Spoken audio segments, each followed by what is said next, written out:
Acontece hoje a certificação do presidente eleito dos Estados Unidos, Donald Trump. Nesse evento, o Congresso americano abre os certificados lacrados de cada estado com o registro dos votos eleitorais. Os congressistas fazem uma nova contagem e declaram em voz alta o candidato como vencedor. A cerimônia, que vai acontecer logo mais às 3 da tarde, no horário de Brasília, antecede a posse marcada para o dia 20. Quem chega para comentar mais sobre esse assunto é o Vladimir Feijó, analista internacional e também doutor em Direito Internacional e professor da Uni Arnaldo. Professor, boa tarde, seja sempre muito bem-vindo. É mais um protocolo, ou seja, né, Donald Trump cada vez mais próximo de retornar à Casa Branca e fica realmente a expectativa do que vai acontecer nesse ano de 2025. Boa tarde, Kelly. É uma satisfação. Pois é, isso deveria ser protocolar, algo que não aconteceu 8 anos atrás. Nessa mesma data, houve um discurso do então derrotado na eleição, Donald Trump, próximo ao Capitólio, que é a sede do parlamento americano, e dali se desenrolou uma série de invasões e violências. De lá para cá, o Congresso americano aprovou a lei de contagem eleitoral em 2022 para deixar claro que o vice-presidente da República não tem qualquer papel de mudar o resultado eleitoral, porque um dos motivos da invasão era fazer com que o então vice-presidente da República, o Pence, tentasse não certificar a eleição do Joe Biden. Eu falei 8 anos, desculpe o erro, 4 anos atrás. Assim como naquela época, agora a gente tem a Kamala Harris, vice-presidente, derrotada na eleição, envolvendo num processo agora para empossar apenas extraoficialmente o resultado dentro do Congresso do Donald Trump eleito. E aí, em 10 de janeiro, tem a cerimônia pública, onde ele fará o juramento perante a Constituição, normalmente também perante a Deus, jurando cumprir todas as leis e o bem do povo americano. Inclusive, os Estados Unidos estão em luto, né? O ex-presidente Jimmy Carter morreu aos 100 anos. Essas são imagens, inclusive, ao vivo, que você acompanha aqui na Record News. E o fato é que, na posse do Trump, o país ainda vai estar de luto. É isso, professor?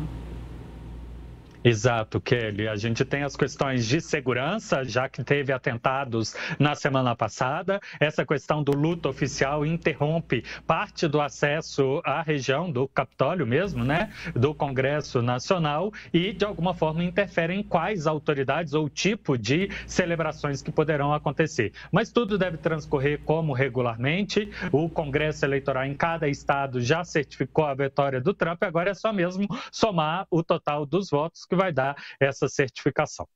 Professor, o primeiro-ministro do Canadá renunciou hoje ao cargo de líder do Partido Liberal. Justin Trudeau deve continuar como premier até o partido escolher um novo líder. Ele assumiu o posto em 2015. A crise política começou no mês passado, depois da vice-primeira-ministra e ministra das Finanças pedir demissão. Trudeau também perdeu popularidade devido ao aumento no custo de vida da população e também tem essa questão de como ficaria a relação com o Trump, não é? Isso, Kelly. Além disso, a gente tem o partido que dava sustentação a ele numa maioria mínima, o partido de esquerda, que também teve a perda do seu líder. E quem deve assumir já disse que faria voto de oposição ao Trudeau, fazendo ter eleições antecipadas. Ele, portanto, se antecipa a isso, sai da liderança do partido e pode ser até que tenha convocação de eleição nacional, até porque, como você chamou a atenção, o Trump até semana passada dizia que faria um tarifaço de 25% de tudo que é importado do Canadá até que o país reverta a política de imigração e também de fiscalização de drogas. Na manhã de hoje, o Trump diz que esse tarifaço não é tamanho assim e deve ser selecionado em apenas alguns setores. Mas ainda assim, o Canadá, que sofre com a inflação, com a economia patinante e o custo de vida, em especial em setores sensíveis para a população, habitação e saúde, galopante, o Trudeau não estava dando conta de liderar mais o partido. Lembrando que desde 2017 a popularidade dele caiu e a última pesquisa de opinião, no dia 25 de dezembro, ele era rejeitado por 74% dos canadenses. E essa rejeição, inclusive, é elevada entre os eleitores do partido dele. Vamos falar de um ponto de tensão bem pertinho da gente. O líder da oposição da Venezuela pretende tomar posse como presidente. Edmundo González esteve na Argentina no fim de semana, se encontrou com o presidente Javier Milei. Em julho, Nicolás Maduro declarou vitória sem divulgar as atas eleitorais que comprovariam a vitória. Além disso, houve várias denúncias de fraude. E depois do anúncio da reeleição de Maduro, González deixou a Venezuela, pediu asilo na Espanha. Na semana passada, o governo da Venezuela começou, inclusive, a oferecer uma recompensa de $100 mil por informações que ajudem na prisão do opositor. A alegação é de que ele planeja um golpe de Estado.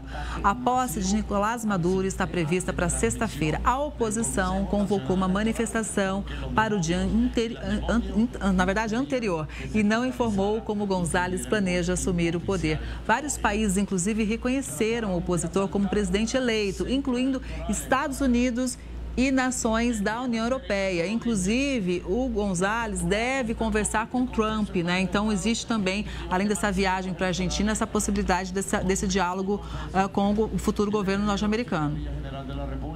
Isso, a não ser que haja uma instabilidade política que impeça a posse do Maduro no dia 10 ou ela seja contestada, isso ainda aconteceria durante o mandato do Biden.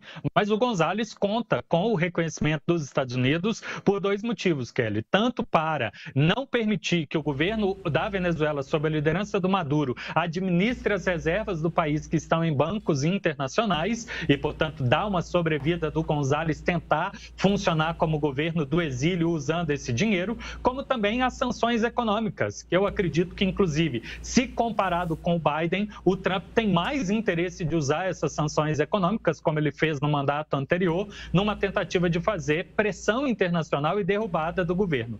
Kelly, eu só tenho dúvida se isso vai funcionar, porque países grandes reconheceram o Maduro e podem dar esses para o direito econômico à Venezuela se mantiverem o comércio internacional com ele. Eu falo da China e da Rússia, ambos reconheceram a vitória do Maduro e pode ser que furem, digamos assim, uma unanimidade da comunidade internacional na parte de sanções econômicas. A posição do Brasil segue dúbia. Vamos seguir avaliando, né, acompanhando de perto. Inclusive, o governo brasileiro, professor, anunciou hoje o ingresso formal da República da Indonésia no BRICS, na condição de membro pleno. Em comunicado oficial, o governo afirmou que os países do BRICS, por consenso, aprovaram a entrada da Indonésia no agrupamento em acordo com os princípios orientadores, critérios e procedimentos da expansão do quadro de membros acordados em Joanesburgo. O Brasil ocupa a presidência do bloco em 2025. O BRICS ainda inclui a Rússia, Índia, China e a África do Sul, não é, professor? Kelly, é simbólico a incorporação da Indonésia, não só porque tem uma população muito grande, 3,4% da população mundial, e com isso os 11 países do BRICS já têm quase 45% da população do mundo, mas também foi na Indonésia, na década de 60, que se formou o chamado Movimento dos Países Não Alinhados, na Conferência de Bandung, chamando a atenção do movimento multilateral. A nota do Itamaraty para a incorporação da Venezuela chama a atenção exatamente disso, que é um país que coincide nessa temática com os demais membros dos BRICS e, por ser muito importante de população, de economia e além desse histórico diplomático, reforça o peso desse grupo perante o cenário internacional. A gente segue acompanhando. Agora a gente vai lá para a tensão no Oriente Médio. O grupo terrorista Hamas divulgou uma lista de 34 reféns que pretende libertar num acordo de cessar-fogo com Israel. Segundo o porta-voz do grupo, serão libertados homens e mulheres acima de 50 anos, doentes, além de crianças. Mas não foi especificado se todos estão vivos. Para que os reféns sejam soltos, o Hamas exigiu um cessar-fogo em Gaza. O governo israelense diz que até o momento desconhece essa lista de 34 nomes. Cerca de 100 pessoas sequestradas no dia 7 de outubro de 2023 ainda estão nas mãos dos terroristas. O fato é que é o seguinte, esse é um problema muito grave, a gente vem acompanhando aqui há bastante tempo, um ponto de tensão, um ponto que o primeiro-ministro de Israel, Benjamin Netanyahu, é muito cobrado internamente, não é, professor? Exato, Kelly. Não só pelas famílias que estão angustiadas há ano, né, esperando um posicionamento sobre isso, mas também pelo grande jogo de estabilidade do país. Tem um cessar-fogo que pode cair no Líbano contra o Hezbollah e agora essa pressão para finalmente ver se sai um acordo com o Hamas, assim como de outras vezes em múltiplas etapas, o Hamas agora colocando essa condicionante na mesa, né, parando os conflitos imediatamente. Ele já entrega esse número de pessoas e estaria disposto a negociar outra leva, uma outra sequência de reféns numa etapa seguinte. Agora é aguardar para saber se existe realmente compromisso de Israel em alcançar uma dessas metas do conflito, que é exatamente libertar todos os israelenses e, se for o caso, retomar também o corpo daqueles que faleceram. Inclusive, o único cessar-fogo, né? Quando aconteceu o cessar-fogo foi justamente para essa questão dos reféns, libertação de reféns, não foi, professor? Exato, e foi bem sucedido, abriu espaço inclusive para estrangeiros saírem do país. Boa parte das crianças e idosos conseguiu ser recapturado assim, ser liberto assim. O exército de Israel só conseguiu libertar com o emprego do seu exército, né, invadindo locais onde eles estivessem capturados, 5 pessoas. É muito pouco dentro do universo de 200 que foram feitos reféns. Agora a gente fala de um outro ponto que temos acompanhado aqui no Conexão. Os investigadores que tentam prender o ex-presidente da Coreia do Sul pediram uma extensão do mandado contra ele. O pedido de prisão contra Yoon Suk-yeol expirou nesta segunda-feira. Os agentes foram até a residência de Yoon na sexta-feira, mas o Serviço de Segurança do político impediu a prisão. O mandato foi emitido depois que Yoon ignorou 3 intimações para um interrogatório sobre a tentativa frustrada de impor lei marcial no país. Hoje, a agência anticorrupção confirmou que pediu à polícia para assumir os esforços de detenção. Os advogados do ex-presidente alegam que o mandado de prisão é ilegal e que não há bases legais para delegar certas partes de um processo a outra agência. Professor?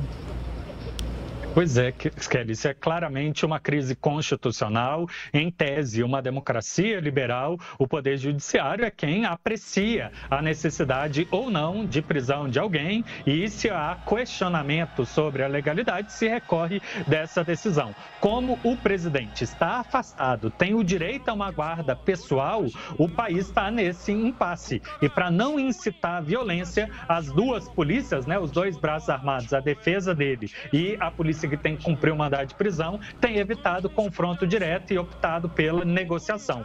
Mas, como venceu o mandado de prisão, agora é preciso aguardar uma nova expedição pela Justiça ou então um outro encaminhamento, não sei qual seria, segundo a lei coreana. No caso do Brasil, poderia mudar o tipo de prisão, né, de prisão temporária, cautelar, para prisão preventiva, tudo aí pelos riscos do andamento do processo. Mas essa é uma questão interna da Coreia que a gente acompanha, porque ainda precisamos a nomeação de ministros da Suprema Corte para que a confirmação do impeachment dele possa acontecer.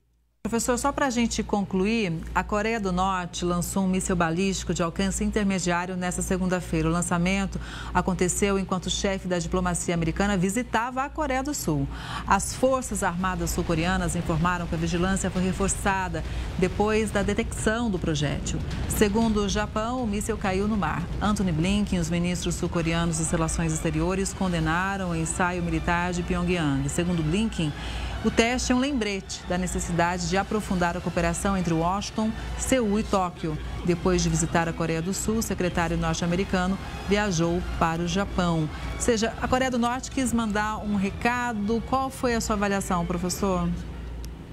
Kelly, não mudou, há esse hábito, sempre que uma autoridade americana importante frequenta um dos países vizinhos à Coreia do Norte, ela usa do seu poderio militar, ou pelo menos da intimidação do seu poderio militar, para dizer internamente que está preparada a resistir ao inimigo, que é os Estados Unidos, que impõe a si uma ameaça existencial, desde lá depois do 11 de setembro, quando o então presidente americano colocou a Coreia do Norte como parte do eixo do mal e que o regime deveria cair. Então, é típico da Coreia do Norte fazer esses exercícios, o que só reforça o argumento americano, como você mesma chamou a atenção, de que é preciso parceria militar para que esses países, Japão e Coreia do Sul, que não são potências nucleares, tenham o apoio de um país que é potência nuclear, evitando assim uma guerra generalizada ou pelo menos um morticínio muito grande se esses mísseis sejam lançados, né, perante o território do Japão ou da Coreia do Sul. Então, só reforça a aliança de um lado e só reforça do outro lado o argumento da Coreia do Norte, que tem que resistir a essa interferência externa. É uma situação muito triste, né, e o mundo fica sempre em soluço, né, segurando a respiração para que nada mais grave aconteça. Pois é, nós estamos sempre analisando, né, situações muito delicadas. A gente vive uma parte da história que realmente vai ser muito estudada no futuro, porque, olha, cada dia Exato. realmente uma notícia diferente. Muito obrigada, viu, professor, pela análise. Uma boa tarde, até a próxima. Boa tarde, Kelly. Bom trabalho, abraço. Igualmente.